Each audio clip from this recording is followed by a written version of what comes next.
Dear student, आज के lecture में हम बात करेंगे बायोलॉजिकल क्लासिफिकेशन के अंतर्गत फंजाई किंगडम के बारे में। किंगडम फंजाई काफ़ी महत्वपूर्ण है, इसलिए क्योंकि बहुत सारे बीमारी हैं वो फंजाई की वजह से होते हैं और ये वो महत्वपूर्ण माइक्रोब्स को इंक्लूड करता है ये किंगडम, जो किसी न किसी एक दैनिक जीवन में भी यूज में आते हैं और महत्वपूर्ण सिग्निफिकेंस रखते हैं। तो एग्ज़ाम के हिसाब से भी ये किंगडम फंजाई है वो बहुत ही ज़्यादा महत्व का हो जाता है। आइए एक बेसिक चीज़ें हम इसके बारे में जानते हैं कि किंगडम फंजाई कैसे इसमें पाए जाने वाले लिविंग हैं वो रिप्रोड्यूस करते हैं, कैसे वो किस जगह में एज ए हैबिटाट के रूप में रहते हैं, इनका हैबिटाट क्या है। तो यहाँ पे हम बेसिकली देखेंगे किंगडम फंजाई के बेसिक इंट्रोडक्शन वगैरह, और फिर हम बात करेंगे classes of A kingdom fungi, phycomycetes, ascomycetes और बेसिडियोमाइसिटीज और ड्यूटेरोमाइसिटीज। फाइकोमाइसिटीज में म्यूकर जैसे कई महत्वपूर्ण फंजाई आते हैं, जबकि एस्परजिलस है वो एस्कोमाइसिटीज का एक महत्वपूर्ण कंपोनेंट है, महत्वपूर्ण एक मेंबर है। बेसिडियोमाइसिटीज में आते हैं मशरूम आता है, बेसिडियोमाइसिटीज में टोड स्टूल भी आते हैं, जबकि ड्यूटेरोमाइसिटीज में कई तरह के डिजीज कॉजिंग फंजाई हैं वो आते हैं। तो क्यों ना हम किंगडम फंजाई में फंजाई के बारे में जानते हैं कि फंजाई कैसे महत्वपूर्ण होते हैं और फंजाई की वजह से क्या क्या डिजीज होते हैं, फंजाई की क्या फीचर है उसके बारे में जानते हैं। सबसे पहले हम जानेंगे कि फंजाई वो लिविंग क्रिएचर हैं जो हेट्रोट्रॉपिक नेचर के होते हैं। हेट्रोट्रॉपिक यानी कि अपनी भोजन खुद नहीं बना सकते, दूसरे पे डिपेंड करते हैं और इसलिए यहाँ से एक यूनिक क्रिएचर या यूनिक लिविंग के रूप में जाने जाते हैं।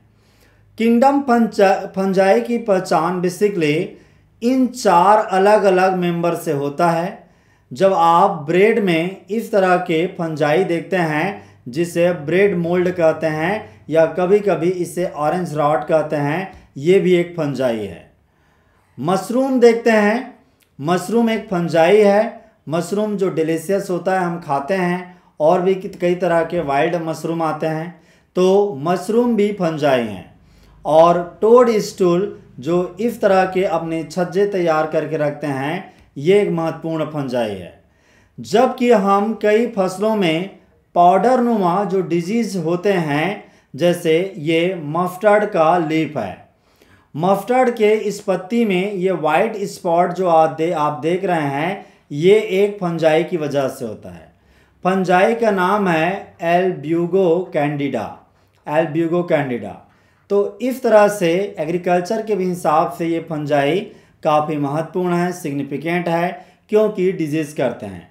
इसी वजह से हम किंगडम फंजाई को स्टडी कर रहे हैं और ये बहुत ही सिग्निफिकेंट हो जाता है, इसका टॉपिक बहुत सिग्निफिकेंट हो जाता है। क्यों ना हम ये जानें कि फंजाई कहाँ कहाँ पाए जाते हैं, इनका हैबिटाट क्या है। फंजाई को कॉस्मोपॉलिटन कहते हैं, ये किसी भी जगह में पाए जाते हैं। कभी ये एयर में स्पोर के रूप में पाए जाते हैं, फंजाई के स्पोर हवा में सस्पेंडेड रहते हैं, कभी ये वाटर में घुले रहते हैं, एक्वेटिक कंडीशन में रहते हैं, तो कभी ज़मीन में ये पाए जाते हैं सोल बोर्न के रूप में, और एनिमल में और प्लांट में इस तरह से एज ए पैरासाइट के रूप में पाए जाते हैं। और पैरासाइट में रूप में यहाँ प्लांट के अंदर डिजीज़ क्रिएट कर देते हैं, तो कभी इस तरह से एनिमल के अंदर में डिजीज़ क्रिएट कर देते हैं। तो फंजाई काफ़ी सिग्निफिकेंट है। फंजाई को ग्रो करने के लिए वार्म कंडीशन अच्छा लगता है, जहाँ पे भी गर्मी होती है और ह्यूमिड यानी कि नमी होती है, उस जगह में बेसिकली ये फंजाई का विकास देखने को मिलता है। यहाँ पे एक पक्सिनिया नाम का फंजाई देख रहे हैं, याद रखना पक्सिनिया एक फंजाई है जो गेहूं की पत्तियों में, वीट की पत्तियों में इस तरह से कुछ रफ्टी पस्चूल छोड़ता है, और रफ्टी पाउडर को वीट रफ्ट डिजीज़ के नाम से जानते हैं। एग्रीकल्चर वाले तो ये बहुत अच्छे से जानते हैं कि एग्रीकल्चर में वीट रफ्ट है वो वीट के प्रोडक्शन को बहुत ज़्यादा नुकसान पहुंचाता है और ये एक फंजाई पैक्सिनिया ग्रैमनीफिटिसाई की वजह से होता है। क्यों ना हम जाने कि ये फंजाई हैं, ये इनके और क्या फीचर हैं। यदि हम इनका बेसिक स्ट्रक्चर जानने की कोशिश करेंगे फंजाई का, तो हम जानते हैं कि ज़्यादातर फंजाई मल्टी सेलुलर होते हैं, कई सेल के बनने वाले लिविंग। एक एक्सेप्शन के रूप में हम ईस्ट को देखते हैं। यहाँ देखिए, ये ईस्ट है जो यूनिसेलुलर है, सिंगल सेल का बना है, और इसके बीच में यहाँ पे न्यूक्लियस देखेंगे। तो ईस्ट जो कई काम में भी आता है, जैसे मिल्क बनाने में, ब्रेड बनाने में काम आता है, या फिर बियर बनाने में काम आता है। ईसा ईस्ट फंजाई यूनिसेलुलर है, इसके यही अपवाद है। अदरवाइज सारे के सारे फंजाई हैं वो मल्टी सेलुलर होते हैं, कई सेल के बने होते हैं। ये मल्टी सेलुलर फंजाई आपस में उनके सेल जुड़ करके फिलामेंट बनाते हैं, इसलिए उन्हें फिलामेंटेशियस कहते हैं।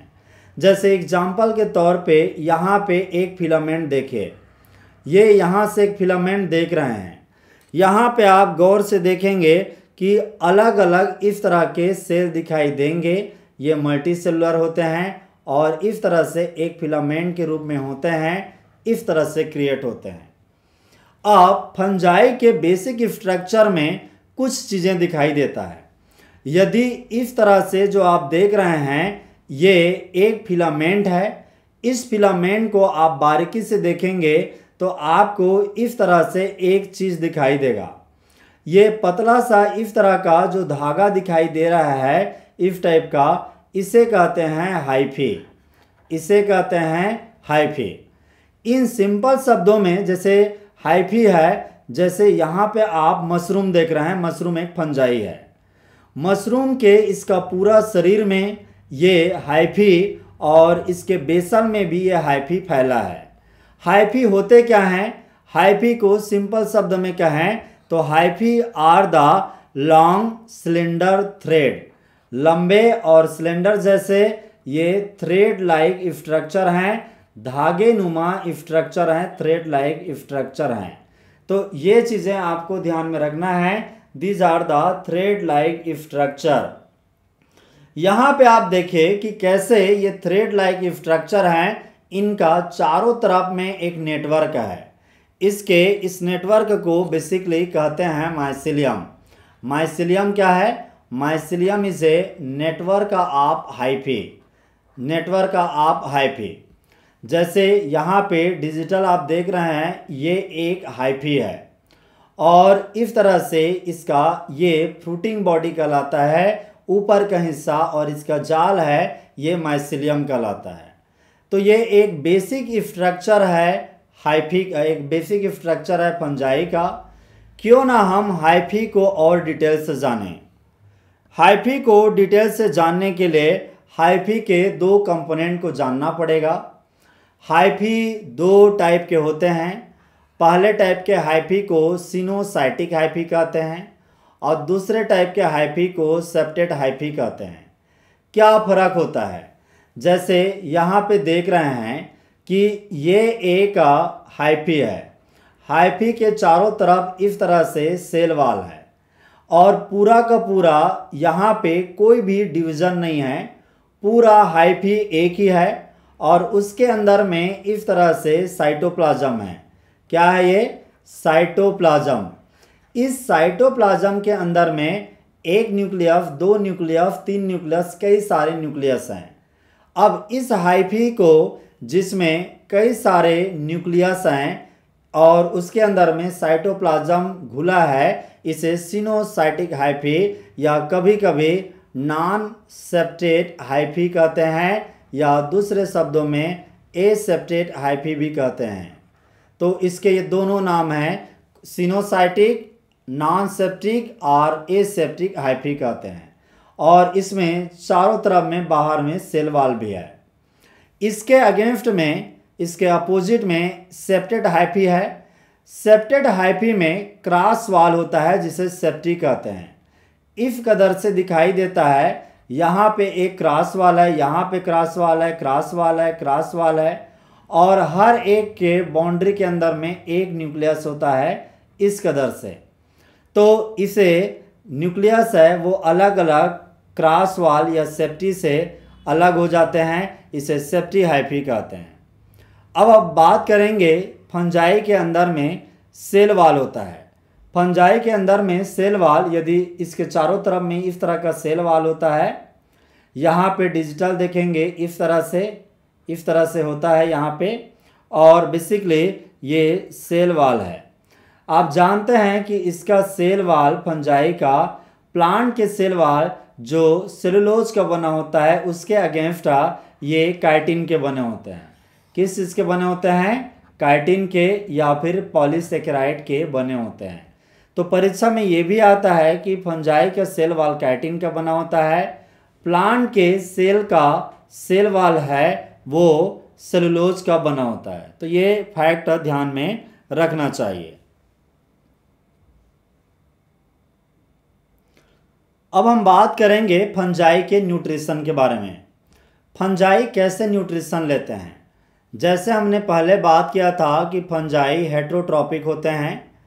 फंजाई हेट्रोट्रॉपिक होते हैं इसलिए वो अपनी भोजन खुद नहीं बना सकते, कहीं ना कहीं डिपेंड करते हैं। फंजाई कई तरह के डेड ऑर्गेनिक मटेरियल हैं। इन डेड ऑर्गेनिक मटेरियल से अपनी न्यूट्रिशन एब्जॉर्ब करते हैं। इस डेड ऑर्गेनिक मटेरियल से अपनी न्यूट्रिशन एब्जॉर्ब करते हैं। ऐसे फंजाई को सैप्रोफाइट कहते हैं जो सड़े गले मटेरियल पे ग्रोथ करते हैं। कई सारे फंजाई हैं वो एज ए पैरासाइट पे रहते हैं। पैरासाइट के रूप में प्लांट के साथ में पैरासिटिक नेचर के रूप में रहते हैं या फिर एनिमल के साथ में रहते हैं। कई फंजाई तो इंसेक्ट के ऊपर में इस तरह से पाए जाते हैं। इसे एंटोमोफंगस कहते हैं। एंटोमोफंगस कहते हैं क्योंकि वो इंसेक्ट के ऊपर कोई इंसेक्ट पे ही अटैक कर देते हैं। ज़्यादातर फंजाई प्लांट के ऊपर में पैरासाइट के रूप में पाया जाता है और वो उससे अपनी न्यूट्रिशन लेते हैं और डिजीज़ क्रिएट करते हैं। कई बार फंजाई सिम्बियोटिक रिलेशनशिप के साथ में अपनी न्यूट्रिशन लेते हैं। उन फंजाई को सिम्बियोन कहते हैं। जैसे कई बार सिम्बियोसिस रिलेशनशिप इस्टेब्लिश करके फंजाई न्यूट्रिशन लेते हैं। सिम्बियोसिस का मतलब होता है म्यूचुअलिज्म, आपस में एक दूसरे को बेनिफिट पहुंचा के। जैसे एक ये स्ट्रक्चर देख रहे हैं, ये एक बहुत ही जाना माना एग्जाम्पल है सिम्बियोटिक रिलेशनशिप का। इसे लिचेन कहते हैं। और ये किस चीज़ का बना है? तो ये फंजाई और एल्गी का बना है। फंजाई एक दूसरे को बेनिफिट पहुंचाते हैं, फंजाई और एल्गी। बिल्कुल इसी का एक दूसरा एग्जाम्पल है, वो है माइकोराइजा। माइकोराइजा एक ऐसे रिलेशनशिप या रिश्ते को कहते हैं जहाँ पे रूट है, रूट के साथ फंजाई है, ये आपस में सिम्बियोटिक रिलेशनशिप बना करके रहते हैं। रूट है वो न्यूट्रिशन, जो रूट है न्यूट्रिशन फंजाई को देता है। बदले में फंजाई है यहाँ पे जो भी फास्फोरस जैसे ऐसे मटेरियल जिसे प्लांट आसानी से नहीं ले पाता उनको एब्जॉर्ब करने में मदद करता है। तो फंजाई और रूट का रिलेशनशिप बहुत ही महत्वपूर्ण है। एग्रीकल्चर में इस माइकोराइजा, माइको का मतलब होता है फंजाई और राइजा का मतलब होता है रूट। माइको और राइजा यानी कि रूट और फंजाई का जो दोस्ती है इसे माइकोराइजा कहते हैं। एग्रीकल्चर में इस कॉन्सेप्ट को बायो फर्टिलाइज़र बनाने में यूज होता है। साइंटिस्ट ने वैम नाम का बायो फर्टिलाइज़र बनाया जिसमें जब किसान फसल में डालता है इस फंजाई को तो ये रूट के साथ में माइकोराइजा बना लेता है और यहाँ जो फास्फोरस होता है उसे प्लांट को एब्जॉर्ब करने में मदद करता है। तो ये है किसके बारे में? न्यूट्रिशन ऑफ फंजाई के बारे में। इसी तरह से हम फंजाई के और भी क्लासेस पे डिस्कशन करेंगे, जो भी इससे संबंधित एग्ज़ाम फैक्ट है उनके बारे में। ये क्लासेस यूजफुल है ICAR AIEEE UG एग्जामिनेशन के लिए, साथ ही साथ जो नीट बायोलॉजी की तैयारी कर रहे हैं उनके लिए भी यूजफुल है। Thank you very much for listening this lecture. Thank you.